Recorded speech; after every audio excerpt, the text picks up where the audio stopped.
Hari ini Senin 2 Desember 2024, kita akan belajar tentang kasih Allah. Di dalam 1 Korintus 13 ayat 13 dikatakan, demikianlah tinggal ketiga hal ini, yaitu iman, pengharapan, dan kasih. Dan yang paling besar di antaranya ialah kasih. Kemudian dalam 1 Korintus 14 ayat 1 dikatakan, kejarlah kasih itu dan usahakanlah dirimu memperoleh karunia-karunia roh, terutama karunia untuk bernubuat. Alkitab menyuruh kita mengejar kasih dan menjadikannya sebagai tujuan kita yang tertinggi. Karena kasih inilah satu-satunya yang akan kita bawa dari kehidupan ini ke dalam kekekalan. Kita tidak akan membawa rumah, kita tidak akan membawa mobil atau harta kita, tetapi kita akan membawa kasih yang Yesus Kristus berikan ke dalam hidup kita oleh Roh Kudus. Kasih adalah satu-satunya yang mempunyai nilai dan substansi kekal. Sayangnya dalam bahasa Indonesia kata kasih dipakai agak berbeda dengan kata kasih dalam bahasa Inggris. Perbedaan kata dalam bahasa Indonesia lebih terbatas dibandingkan dalam bahasa Inggris. Contohnya, I love my wife.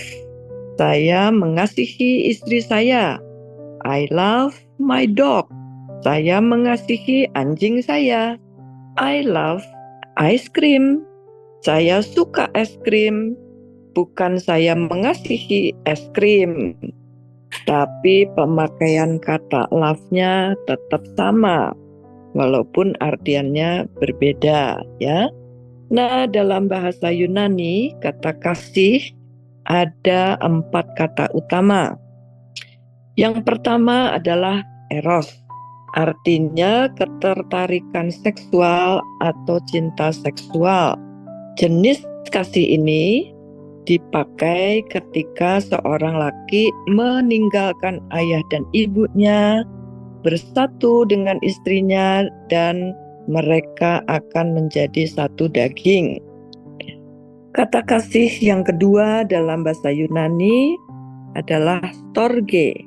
Ini ikatan atau kasih sayang alami dalam hubungan keluarga, misalnya antara orang tua dengan anak dan sebaliknya. Kata kasih yang ketiga dalam bahasa Yunani adalah phileo, yang berasal dari akar kata philia. Artinya perasaan sayang yang hangat, bisa datang dan bisa pergi dengan kuat.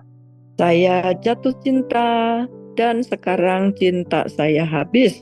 Jika suatu pernikahan dibangun atas cinta kasih semacam itu, akan ada masanya kita bergairah dan ada masanya kita sedingin es, atau kadang-kadang terdengar cinta itu bisa seperti gedebok pisang. Jadi kita dapat jatuh cinta dan kemudian bisa kehilangan perasaan cinta yang pernah ada. Nah, kata kasih yang keempat dalam bahasa Yunani adalah kasih agape. Ini yang Alkitab katakan kita harus saling mengasihi dengan kasih Allah. Definisi tentang kasih ada di 1 Korintus 13 ayat 4-7, saya bacakan. Kasih itu sabar. Kasih itu murah hati. Ia tidak cemburu.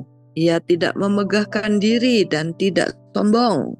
Ia tidak melakukan yang tidak sopan dan tidak mencari keuntungan diri sendiri. Ia tidak pemarah dan tidak menyimpan kesalahan orang lain. Ia tidak bersukacita karena ketidakadilan, tetapi karena kebenaran. Kasih menutupi segala sesuatu, percaya segala sesuatu, mengharapkan segala sesuatu, dan sabar menanggung segala sesuatu. Ya, puji Tuhan ya. Nah, di dalam 1 Yohanes 5 ayat 3 berkata, sebab inilah kasih kepada Allah, yaitu bahwa kita menuruti perintah-perintahnya.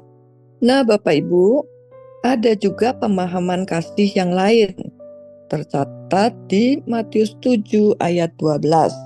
Segala sesuatu yang kamu kehendaki supaya orang perbuat kepadamu, perbuatlah demikian juga kepada mereka. Itulah isi seluruh hukum Taurat dan kitab para nabi. Alkitab mau mengatakan apapun yang Anda ingin orang lain lakukan terhadap Anda, lakukanlah lebih dulu terhadap mereka. Itulah kasih. Alkitab mengatakan bahwa Roh adalah kasih dan Allah adalah kasih. Nah, Bapak Ibu yang dikasihi Tuhan, ada seorang bapak bernama Don Crow, bekerja di Andrew Wommack Ministry. Selesai bekerja, suatu hari Pak Don Crow ini pulang dan dia pergi ke taman lalu berdoa, Tuhan, saya benar-benar ingin melayani seseorang. Wow, waktu saya tahu ini luar biasa ini doanya ya. Pernah nggak kita berdoa dengan kalimat seperti itu? Tuhan, saya benar-benar ingin melayani seseorang. Mungkin malahan belum pernah terpikir ya kita mau doa kayak begini. Nah, di taman, Don Crow bertemu dengan dua orang anak laki, anak perempuan. Jadi Don Crow duduk di sebelah ayunan. Sambil duduk di ayunan yang kosong, Don Crow mulai ajak ngobrol. Tapi ternyata kedua anak ini tidak bisa berbahasa Inggris. Kalian dari mana? Rumania. Oh, ini jarang terdengar ya teman-teman. Jadi Don Crow mendekati mereka dan bilang, saya ingin menolong kalian. Kalau di Indonesia tiba-tiba ada orang bersikap baik seperti begini, malahan kita akan curiga. Kita mungkin malah ancang-ancang. Waduh, jangan sampai ini orang pura-pura baik, padahal mau nipu kita. Kedua anak itu heran juga dan berkata, loh kenapa? Bapak kok mau menolong kami, padahal Bapak tidak kenal kami. Don Crow menjawab, karena Tuhan ingin menolong kalian. Kenapa Don Crow bisa omong seperti ini? Karena Don Crow tahu yang tertulis dalam 1 Yohanes 3 ayat 18. Anak-anakku, marilah kita saling mengasihi bukan dengan perkataan atau dengan lidah, tetapi dengan perbuatan dan dalam kebenaran. Kita tidak boleh mengasihi hanya dengan kata-kata saja, tetapi juga harus dengan perbuatan kita. Nah, pada pertemuan pertama itu, Don Crow memberi mereka sedikit uang dan sedikit makanan. Tentunya orang yang baru kenal tersentuh ya, tiba-tiba ada yang kasih uang, kasih makanan dengan kasih. Don Crow pulang, lalu menceritakan pertemuan dengan orang-orang Romania itu kepada istrinya. Besoknya, Don Crow bersama istri datang ke pasar. Pas ada pasar di kota itu, dan membeli sekotak makanan yang kemudian diberikan kepada orang yang ditemuinya kemarin. Karena mereka juga datang ke pasar itu. Malahan, Don Crow dan istri mengantarkan makanan bersama orang-orang Romania itu ke apartemen mereka yang cuma terdiri atas satu kamar tidur. Seorang wanita sampai berkata, rasanya kok saya kepingin nangis, terharu. Kok tiba-tiba ada orang memperhatikan dan memberkati mereka. Nah, sebelum Don Crow dan istri pulang, Don Crow mengajak mereka ikut pendalaman Alkitab yang diadakan tiap Senin malam. Mereka mau datang karena ingin berkenalan dengan orang-orang lain. Bahkan mereka mengaku mereka mengalami keterasingan yang parah. Tetapi seperti biasa, di mana ada orang-orang yang ingin datang ke pendalaman Alkitab, ada juga orang-orang yang tidak ingin mendengar tentang Yesus. Karena memang mereka berasal dari negara komunis. Kita harus memaklumi itu. Jadi Don Crow mengubah strategi. Ya udah, kita berteman aja, ya. Diajaklah orang-orang Romania itu berjalan-jalan setiap akhir pekan sambil membelikan mereka barang-barang. Dibelikan pakaian, dibelikan mantel yang mereka perlukan. Walaupun demikian, mereka kadang-kadang tidak mau datang ke pendalaman Alkitab. Sampai Don Crow berkata, "Hayo, datang aja. Siapa tahu ada beberapa orang Amerika di sana di pendalaman Alkitab yang bisa membantu Anda mungkin mendapatkan pekerjaan. Mungkin kalian dikasih pekerjaan. Nah, dengan harapan mendapat pekerjaan, barulah mereka datang." Kesenjangan bahasa yang ada, anehnya, tidak menjadi halangan ketika Don Crow berdoa. Apalagi kalau Don Crow mulai bicara tentang Yesus dan kasih-Nya kepada manusia. Tiba-tiba mereka seperti benar-benar bisa mengerti. Dan tentunya kita paham bahwa semua terjadi oleh karena perbuatan Allah. Perubahan terjadi. Sekarang setiap Senin malam rumah Don Crow dipenuhi orang-orang Romania, orang Bulgaria, orang Rusia, malahan ada juga yang dari Afrika. Wow, saya membayangkan ini luar biasa. Walaupun demikian, mereka tetap sulit berkomunikasi satu sama lain, tetapi mereka menyadari bahwa kalau Don Crow mulai berdoa, Allah akan menyatakan diri kepada mereka.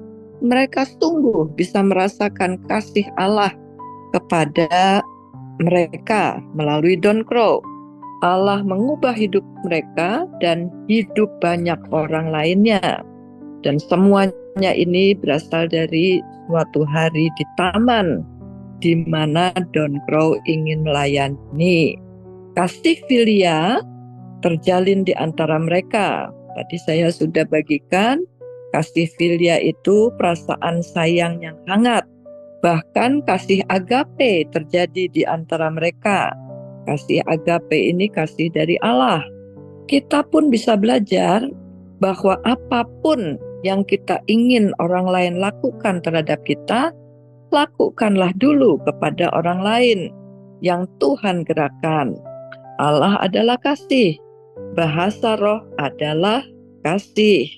Seseorang bisa memberi tanpa kasih, tetapi seseorang tidak bisa mengasihi tanpa memberi. Tadi jelas ya, Don Crow bisa memberi perhatian, memberi doa, memberi kebutuhan sehari-hari, bahkan sampai memberi baju hangat. Bahkan ada yang diberi pekerjaan, ya. Nah, adakah kasih yang sama ini pada kita? Sudah ada kasih yang model begini pada kita? Apakah kita sudah tergerak untuk mempraktekannya dalam kehidupan kita sehari-hari? Silahkan Bapak Ibu menjawabnya masing-masing. Demikianlah Bapak Ibu yang dikasih Tuhan, pelajaran 15 menit kita hari ini. Sampai jumpa lagi besok teman-teman. Tuhan Yesus memberkati.